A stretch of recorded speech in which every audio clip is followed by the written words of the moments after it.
बिस्मिल्लाहिर्रहमानिर्रहीम। अस्सलामुअलैकुम। आप देख रहे हैं यूट्यूब चैनल आम सी बातें। शफकत महमूद साहब प्रेस कॉन्फ्रेंस में लाजवाब हो गए और तहरीक लब्बई के मुतालिक झूठ बुरी तरह एक्सपोज। इस वीडियो में हम इसी के मुतालिक बात करेंगे।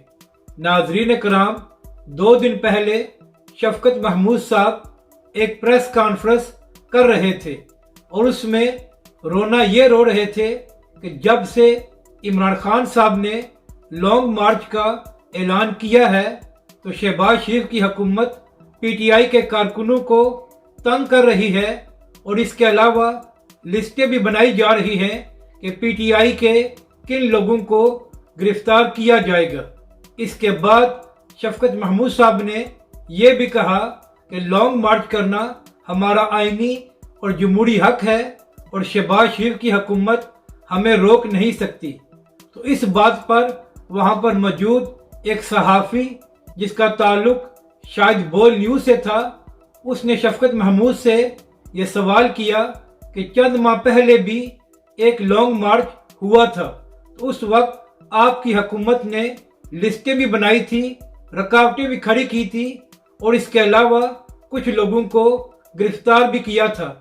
तो क्या उस वक्त तहरीक लब्बई का ये हक नहीं था कि वो भी लॉन्ग मार्च करें?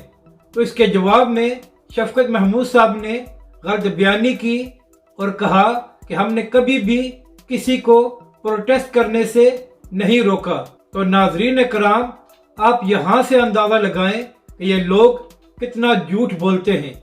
हालांकि सब जानते हैं कि तहरीक लब्बई के सरबराह अल्लामा साद हुसैन रिजवी को गिरफ्तार इसीलिए किया गया था कि उन्होंने लॉन्ग मार्च का ऐलान किया था और उसके बाद जो कुछ तहरीक लब्बई के साथ किया गया, इसकी भी यही वजह थी कि तहरीक लब्बई पाकिस्तान पुरअमन प्रोटेस्ट करना चाहती थी। मगर इसके बावजूद शफकत महमूद साहब ने यह झूठ बोला और कहा कि हमने कभी भी किसी को प्रोटेस्ट करने या लॉन्ग मार्च करने से नहीं रोका।